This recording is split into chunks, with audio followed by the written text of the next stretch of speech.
All right.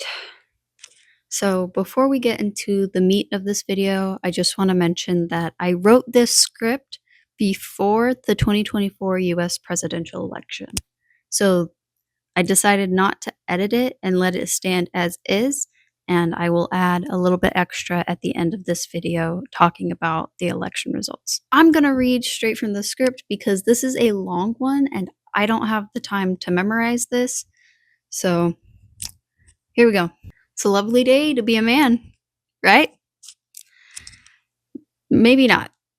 Studies and surveys over the past 5 years have revealed that men are more likely to die by suicide than women. Only about 15% of men sought professional help for their mental health between 2019 and 2020. 69% of alcohol related deaths are men, and men are more likely to be murdered or experience violent crime. Only 27% of men have 6 close friends, while 15% say they have no close friends. Over 6 million men have depression, and 3 million have panic disorder or some type of phobia. So clearly, men are not doing so hot. But wait, Laura, I'm a woman and my mental health is terrible. I know. Everyone's mental health is terrible right now. Everyone is lonelier than they have ever been. This can be attributed to many things, such as the lack of third places, needing to work longer hours to make ends meet, and a global pandemic that required people to isolate themselves for their own safety. But it is an undeniable fact that men have been struggling with mental health long before the 2000s, and today's young men are struggling more than anyone else. Personally, I've always lived my life ignoring or at times unable to understand gender and the gender norms pushed on us by society. So I'd often pay attention to what the boys were being told as well as the girls. I found it easier to make male friends, and I even work in a male dominated field now.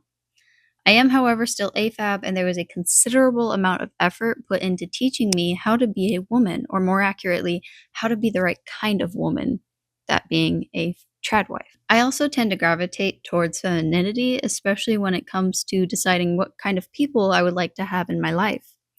I decided I ought to do more research to better understand how men and AMAB people experience things and how society conditions them to think and act. To begin my research, I exited out of my YouTube account and used a guest page to look up how to be a man. The first few videos were not far from advice that I would give anyone. Advice like, figure out what you believe in and stand up for it, and be willing to sacrifice your own comforts for others and especially for your partner.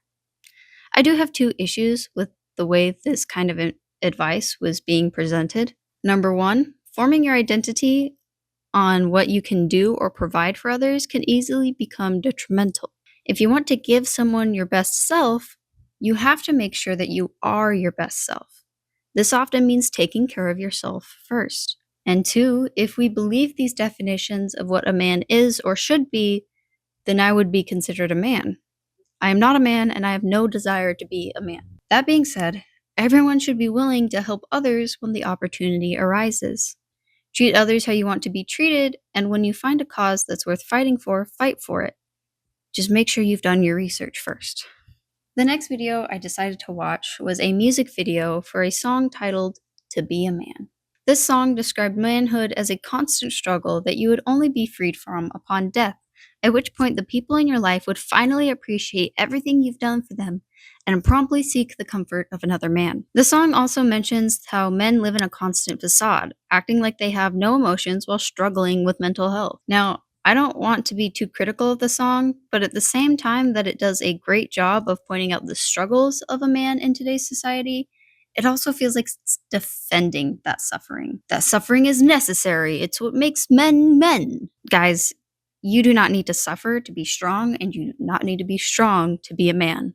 To challenge the position that men must suffer for some kind of greater good, I decided to do a little thought experiment. Imagining what my life would be like if men, or alternatively, if gender roles didn't exist. In the first scenario, we're assuming that all men vanished the day that I was born.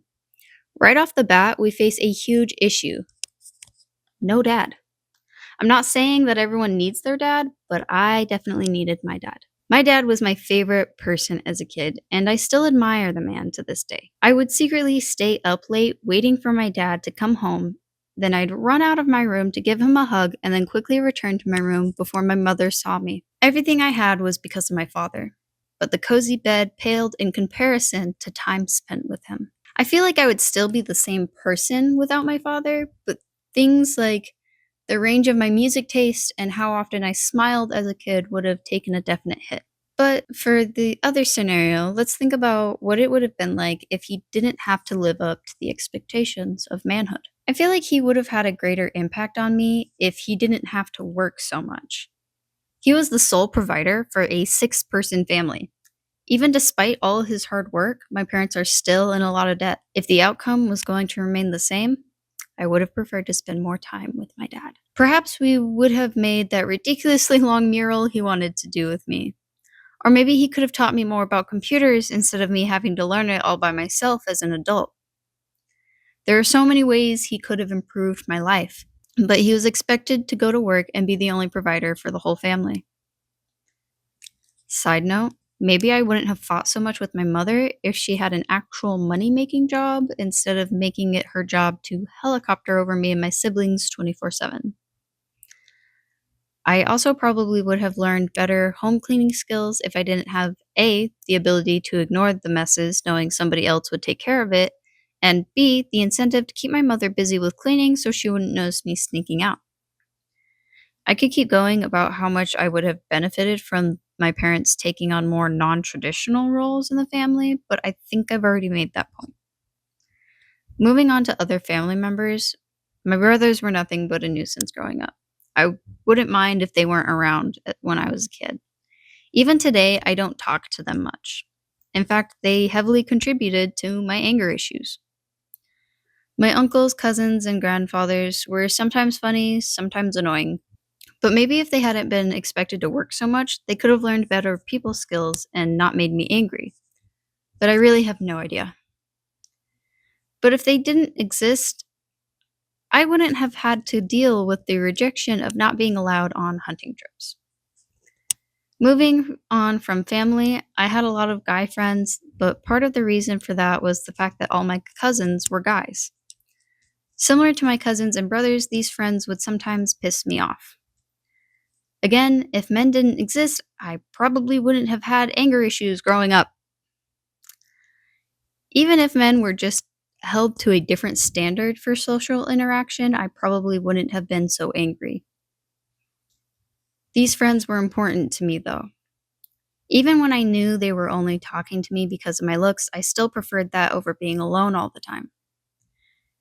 Girls just weren't as nice to me, and I honestly don't blame them. Not only was I competition in their eyes, but I was a lot stronger than them. And I mean, a light bump to me was an ouch to them.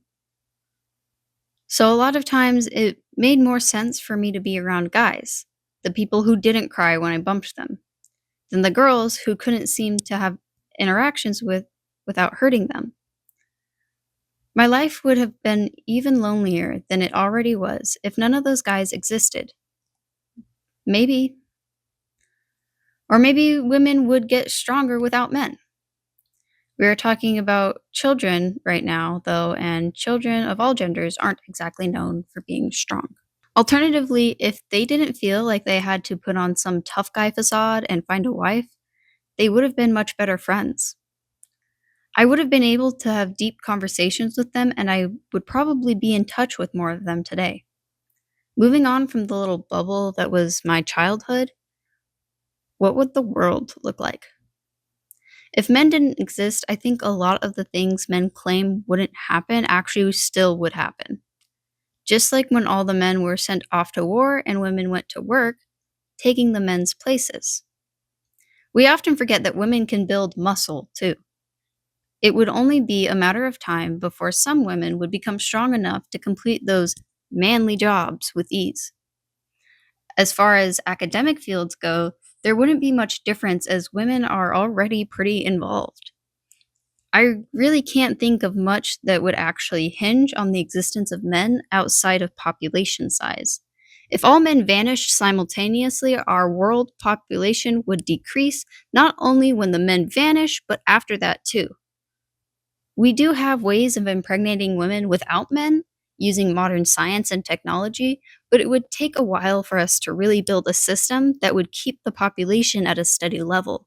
But if men didn't vanish and instead lived their lives free of the current societal expectations, I think we would see a lot more lasting marriages. More women would gravitate towards those jobs that men claim only they can do, but in reality are actively chasing women out of. Jobs like mine, which used to be exclusively men, and now I, a female, outperform most of the men. The population would probably stop growing at this point. I mean, we have enough people, and if people's identities weren't so tied into their family connections and whether or not they have kids or how many kids they have, then people would be more inclined to have kids when it truly seemed necessary or when it was something they really wanted. Men and women alike would face less violent crimes, as most crime is committed by young men in poverty who, without social pressure, would be more likely to simply steal something than pull out a gun to look manly. Okay, I'm done rambling on about my little thought experiment. I've come to my conclusion. I would genuinely rather live in a world where men are free from societal expectations and the lies that come with them than a world with no men at all. After that song, To Be a Man, I noticed a playlist titled How to Be a Man. This is where I began to see some bigger issues. The playlist starts with a whole slew of videos about how to make women like you as a man. The videos were titled things like, You have nothing to prove to women. You're too much of a nice guy. The art of pulling back to create attraction. Nice guy finishes last. ... Again. Women like men whose feelings are unclear. These are real titles, by the way. And I did check to see if these titles were ironic, and I was very disappointed to find out that they were not. I watched an entire video about how men should be arrogant. And the man in the video said, It's a compliment when a woman calls you arrogant. No, sir. No, it is not. I could do an entire series on how men get dating advice so wrong. And I realized, like many others, that this kind of terrible advice is contributing to men being rejected and lonely. If a woman sees a man as arrogant, they interpret that as a potential threat. An arrogant man is often an abusive man. Moving on, I then watched another video in the same playlist about how to text women. Much of the advice was contradictory. Don't use too many emojis, but make sure to use a few. Don't text her all day every day, but make sure to text her often enough to keep the momentum going. Don't wait too long between conversations, but don't always be the first to text. This hyper-specific and mildly contradictory advice can be really difficult to follow, and more importantly, it's not likely to work unless the woman is already interested. And the rigidness would probably be off-putting to most women, making even the ones who were interested question why they are. The video tried to claim that the kissy face emoji is too feminine and that men should never use it.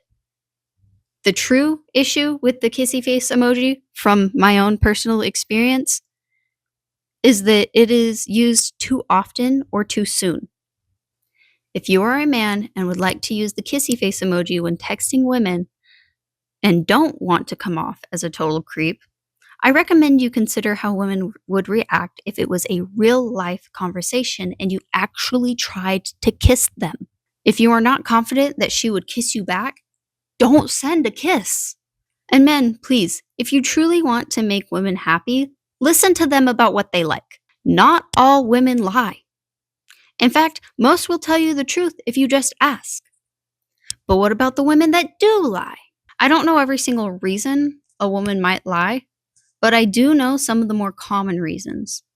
The first reason being safety concerns.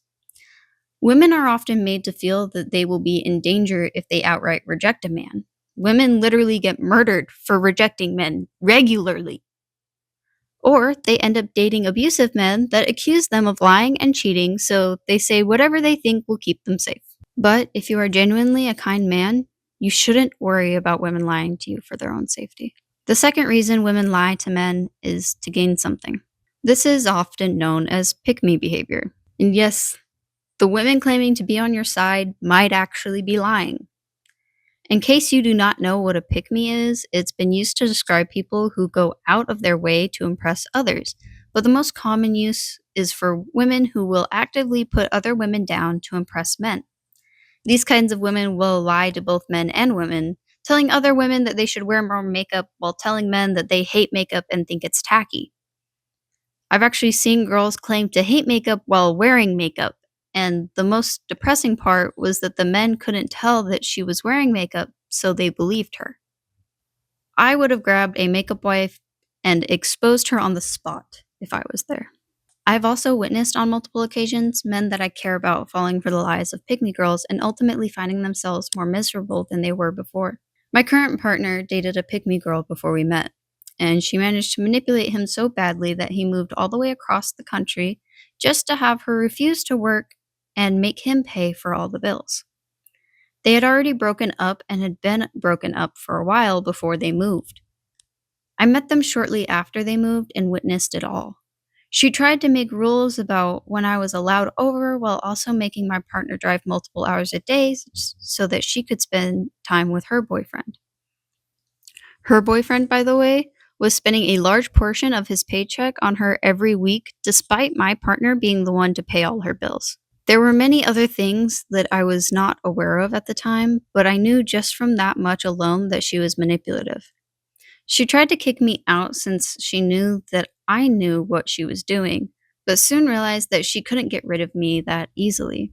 So instead, she treated me like I was better than my partner, the guy she had dragged across the country. I tried to tell my partner what was really happening, but it was clear that he was in too deep and would need time to come to the same conclusion himself. So I waited for 3 years. In that time, the pygmy girl continued to treat my partner worse and worse while also being nice to me. If you are not aware, this is a common narcissist tactic known as scapegoating. It is normally used by narcissistic parents. They treat one child like they can do no wrong while also treating the other child like they can only do wrong. Mind you, I knew what she was doing, but I did my best to convince myself to just be her friend for the time being. I would, however, occasionally break character, yelling at her for her bad behavior. This wasn't too big of an issue because it gave her a chance to play victim, and often I would go and apologize, pretending that I was the one who had acted irrationally, further feeding her ego. Finally, after 3 years, my partner realized just how bad she was and called her a narcissist, a label I hadn't even thought to use to describe her behavior before that point. I witnessed another pick me trap when a close online friend of mine started dating one of the girls in his other friend group. I had previously left that friend group in part because of that girl. She and one of the guys in that group were casually joking about sexual abuse. I do not think that it is ever okay to openly joke about the suffering of others, and made that known to the two people who had invited me to that group, one of them being the friend that later decided to date her. He lives on a completely different continent while she lives on the same continent as me. I was actually close enough to this man that I knew what his schedule was like prior to him dating her. I began to see him active online all through what was supposed to be his night, barely get 2 hours of sleep, and then be right back to gaming with her. He had also made the mistake of adding me to her personal Discord server, so I got to see not only how she kept him up, but how she communicated to all the other people in that group. With more than 10 people in the server, I was one of only 3 females. Mind you, this was a server owned by a female. I would typically see her chatting with other men in a way that I would describe as flirtatious. And no, I'm not forgetting that ethical non monogamy is a thing, I just know that's not the type of relationship that my friend wanted. This woman would also periodically break up with my friend just to get back with him a week later. After a while of them dating, he reached out to me about creating his own Discord server, a place where she wasn't allowed, where he could trust that the people there wouldn't tell her anything about the server or what he said. He had told me things that made me have flashbacks of the woman my partner had dated. Many of the details he described to me about his girlfriend also coincided with much of the research I had done on narcissists after my experience with my partner. I told him the truth, just like I had done for my partner. But, just like my partner, telling them that someone is bad isn't enough to actually get them to see how bad that person is. It takes a lot of time for anyone to deprogram themselves after experiencing manipulation and abuse. Men and women alike get trapped in abusive relationships for that very reason. Unfortunately for my friend, I did not have the energy to hold his hand and listen to every single issue in his relationship. Manipulation and abuse are very mentally and at times physically draining, which is another reason people don't try to leave such situations. I told him he could come to me, but ultimately he needed to leave her if he was unhappy. I haven't been as close with him since, and I don't know how often he talks to her now. I hope that he's figured it out, but honestly, I'm afraid to ask. Along this journey, I began to question my own biases. It's true that I hardly, if ever, value the opinions of men, especially men that I don't know personally. But why do I hold gender biases despite not viewing myself as having a defined gender? I think ultimately there is 100 reasons, 100 experiences, rather. These experiences can actually be summed up as guys were just stupid or matured slower, and honestly, I hadn't put much thought past that. One of the reasons I looked down on men was because boys used to try to look down on me, often resulting in them being proven wrong and embarrassed. There were guys, like my brother, who would insult me simply to get a reaction. Those guys, like my brother, were taught that men were stronger than women. And I knew that.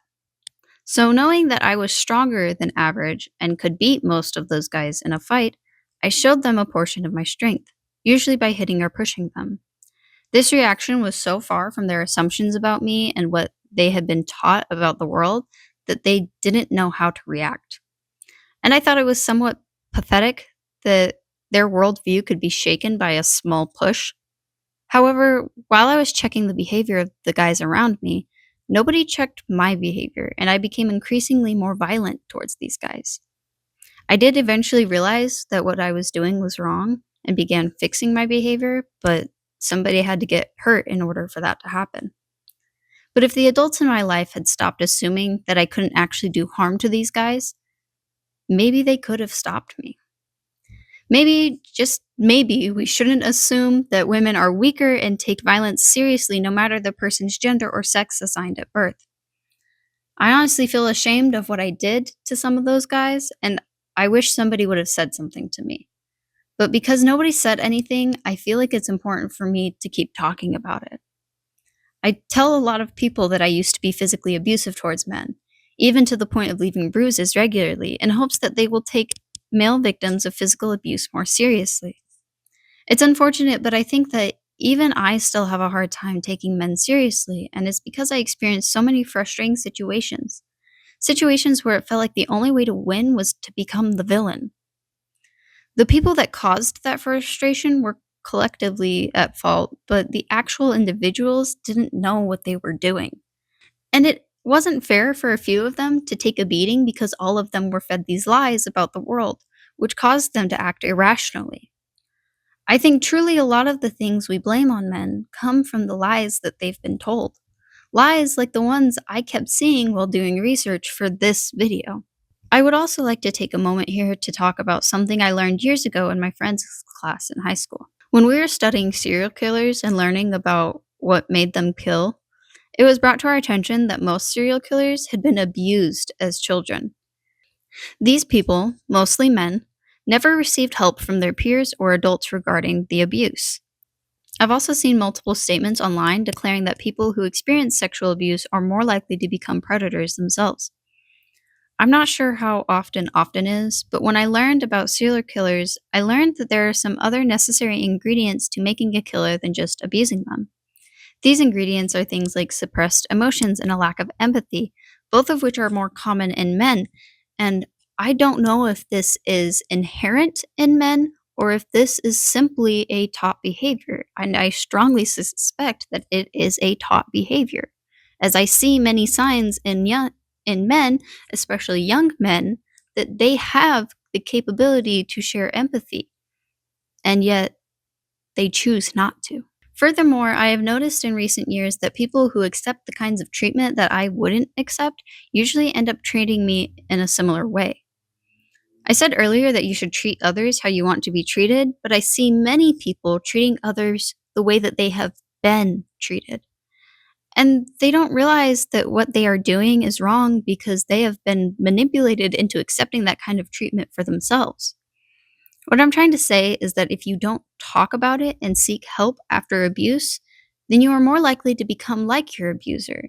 And in fact, you may not even know you're being abused unless you talk about your feelings and the things that upset you with people who care about you. Talk to multiple people, talk to a therapist. Don't allow yourself to be fooled into becoming the very thing that makes you unhappy. So far, I've identified a few reasons why men might be feeling lonely in today's society, and I haven't even gotten into the really problematic stuff men say on the internet. Honestly, I might just have to save those extra problematic figures for another video. There is still one important detail that I have not covered. Why are men only getting their dating advice from other men? Why are they so afraid to just ask women? I've put off this question because I was trying to avoid talking about women too much in a video that's supposed to be about men. Often I see people cover this topic by comparing men and women, which I think is counterproductive in most cases. It's been really hard for me to find a solid answer. Most people either have no answer or are just going off of their best guess. Some men online claim that women are too difficult to talk to, or they just don't think women are worth anything outside of sex. The people I choose to keep around aren't typically the type to run from female interaction, obviously, but I figured it wouldn't hurt to ask them a few questions to see if they could provide some insight into this matter. I quickly realized that I definitely chose these people as my friends, but they did mention something that made me think that perhaps I have this all wrong. Maybe men don't talk to women not because they're avoiding women, but because women avoid them. See, my friends mentioned that most men are assholes. These friends being men, by the way. So if other men don't like talking to men because of their behavior, it stands to reason that women wouldn't want to talk to them either.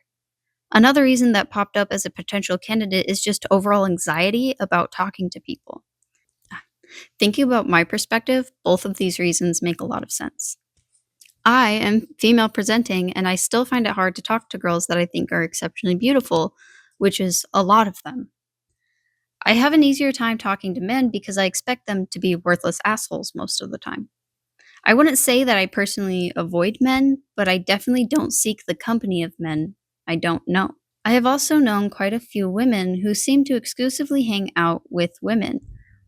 All of this isn't to say that men aren't at fault, but rather that this isn't something that only one side is guilty of here. There is just a general divide between men and women, and a few people are willing to put in the work to cross that line. Men are facing a lot of mental health issues these days, and it's widely known that they are less likely to go to therapy, with many men making claims like, the gym is my therapist, or moving around is more helpful for me than talking. I hate to be the one to break it to you, but if it always makes you feel better, it's not therapy, it's a coping mechanism. Unfortunately, unlike our bodies, our minds don't just heal themselves. We have to put in the work to heal, or it just becomes an unconscious problem that we've learned to ignore, but others still notice. Therapy, aka the healing process, is meant to push you out of your comfort zone in a way that fosters personal development and emotional intelligence. Wait, what is emotional intelligence? The first definition that popped up on Google when I searched it was, emotional intelligence is the ability to manage both your own emotions and understand the emotions of people around you. If you are unhappy and would like to improve your life, you need to figure out where that unhappiness is coming from. Doing so will also help you to be better equipped to make others happy as well. You may find that the first therapy session is hard, and the truth is that it should be.